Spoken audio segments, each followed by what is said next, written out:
Hey, I thought I'd do an update on the collection of DVDs I have, the ones that I've gotten over the last, I'd say, 3 weeks or so. There are a few that I'm not going to show that are bootlegs because you really can't get them. There's like Bad Ronald and a couple other ones I got at Chiller, but since you can't really buy them anywhere, it's not worth really showing them. Let me go through. These are from this week. The Jingle All the Way, the extended cut came out, and I have the old DVD from 2004, but I bought this one because apparently it's 20 minutes longer. I started watching it, and from what I can see, it's pretty much only 5 minutes. It says 20, but maybe it's like an extended ending or something. But from what I've compared the times, it's only showing 5 minutes difference. This I've never watched yet on HD Next. I just thought I really don't know if it's any good or not. I just thought, not that much comes in on HD that I'd want to see. Like, not everything. So I thought, I don't know. Oh, yeah, and I ordered on HD the Twilight Zone, the movie. Since for some reason Best Buy, the stores around here, are nowhere I've seen carrying it. I don't know why. And I also got today the Planet Terror, the tin 2-disc one. It's too bad, though, it doesn't have any of the fake trailers except for the machete.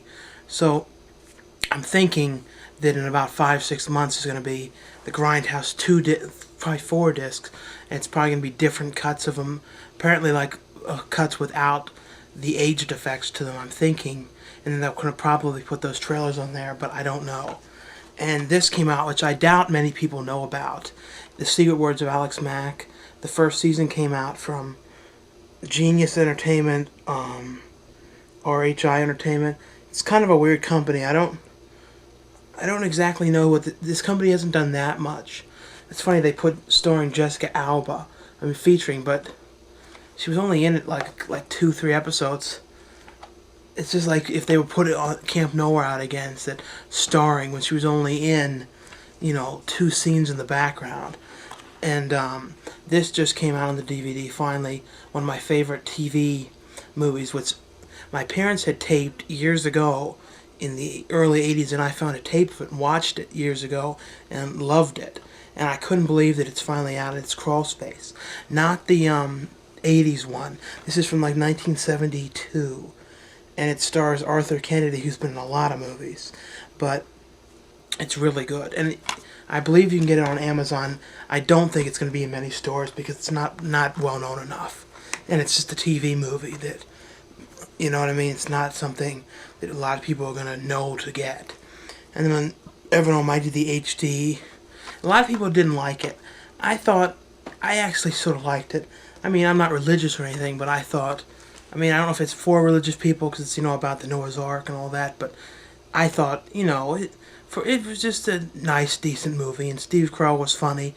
I've actually never watched him in The Office. People say, you gotta watch it, but I really liked the British version, and was not inspired to watch the American one.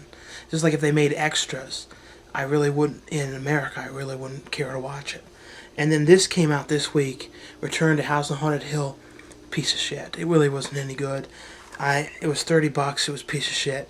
It does have a decent feature thing, though, where you can control what happens. And I looked at a little bit of that. I'll have to look at more of it. But that function seemed cool. Basically, if you were getting it, it would pretty much be for that function. Because the movie, I don't know, it was just like everything else. It was like doing the same movie again. The same as the first movie again. And it, if you really want a scary movie about ghosts and stuff like that, and about frightening things, you should watch Session 9. That was really one of the only effective current ghost movies. And then this came out, so I got it. Target, Flight of the Living Dead, Outbreak on a Plane. I don't know what to say about that. It was alright. There's a couple of character actors that I recognized that I really liked. Like the guy with the shaved head, but I don't know if it was sort of snakes on a plane, but instead of snakes it was zombies, so they were trying to hide from it. I think it was okay. I wouldn't say it's my favorite or anything, and it's not by any means a real good zombie movie, but more something you should probably just rent I mean, it was alright. I mean, it was only like $14, so it's not really a big loss. But, I mean, it was worth seeing, I guess. But it's not something to go crazy to get. This I actually liked, and I was surprised at how good it was. And I really hope the director does other things and gets some theatrical movies too, because I mean, he's on the line of Rob Zombie for older style, bringing back older styles to certain things. Wrong Turn 2. A lot of people are probably going to think, first of all, the first one, a lot of people probably didn't like it if they don't like 70s style movies. I happen to really like the first one. And this one, I will admit though, the freaks in it, the mountain men, look a lot more like the Hills Have Eyes 2 freaks than the first movie freaks. A little bit. If you see it, you know what I mean. But as a movie, I actually really liked it. And it's actually a very good throwback this time to 80s horror movies. And you're going to get, if you know 80s horror films, you're going to get a lot of the references. And you'll probably be able to pick a lot of them out. And I was really impressed with how good, who was it? That one dude, Henry Rollins.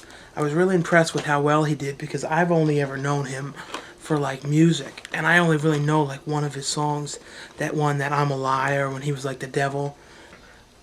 And then there's Mythbusters, the second collection disc, and I like this, but I didn't think the episodes on it were as good as the first collection. And I don't watch that show live. Like, I don't watch it on Discovery. I just watch it when it's on the DVDs, because that's what I find is I watch a lot more TV, except for like Curb Your Enthusiasm, The Simpsons and stuff. Most of them I just watch when they come to DVD, because I don't feel like dealing with the commercials and waiting till when they're on. Especially like certain channels are so awful for commercials. Like I steer clear of that stupid MTV. First of all, there's nothing good on there anymore. But Discovery, I don't know how many commercials they have, but the format for the collection too was different. It wasn't just the Mythbusters, the two main guys. It was like those other people in it too much, and I wanted to just watch the Mythbusters like the first collection, when it was mainly just them. Then they changed the format.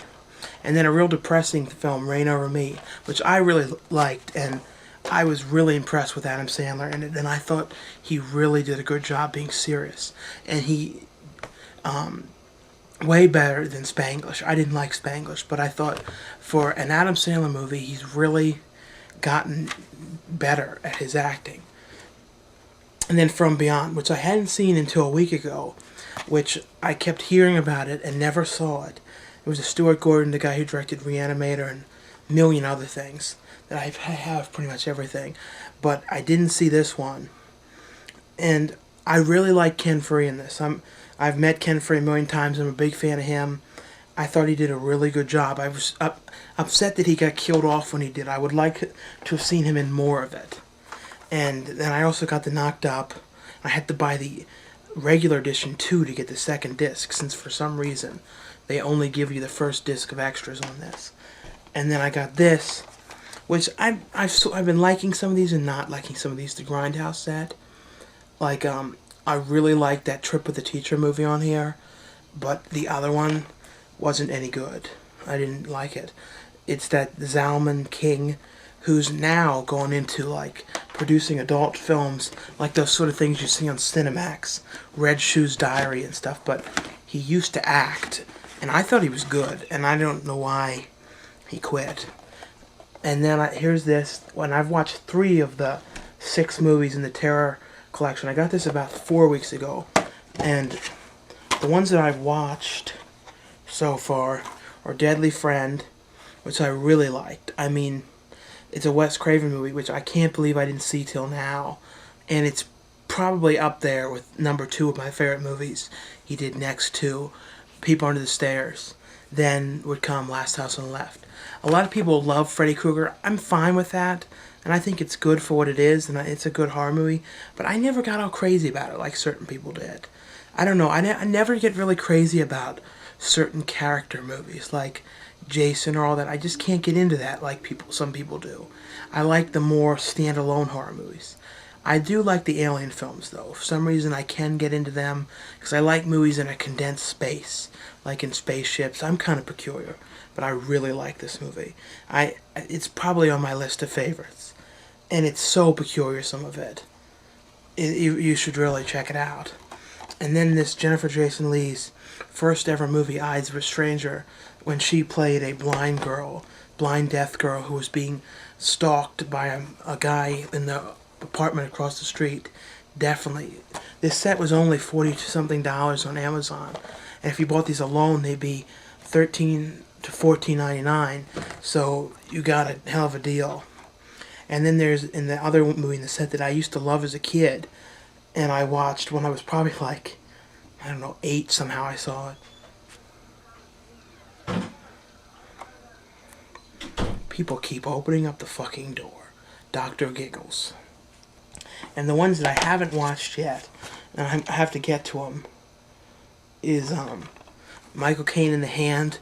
And I've been sort of afraid to watch this because I remember years ago my dad was telling me about that interview when they said to Michael, why did you do this movie? And he's like, I just need to put a wing on my house.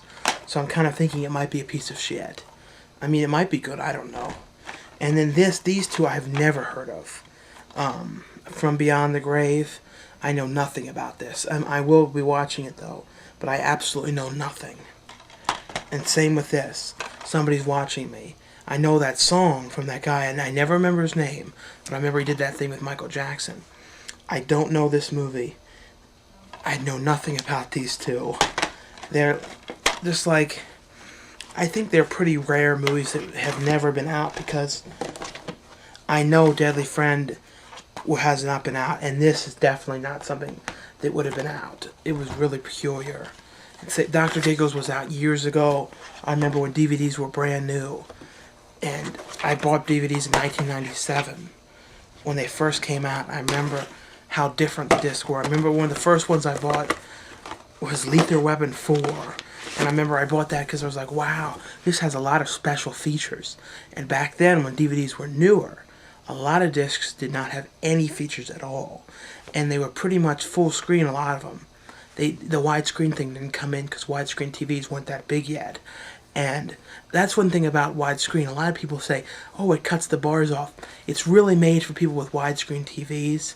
Because, see, my TV I got is a widescreen. So now it's finally fitting in the TV right. Let me take it off. Before, it just put the bars, and it did the same effect. But when you actually have a widescreen television, it fits in there perfectly, and there aren't any bars unless it's in that even bigger widescreen like Ghostbusters was in. But certain DVDs are not formatted for these TVs. They're in widescreen, so the bars are there, but then there's those blocks on the side because it's not formatted properly.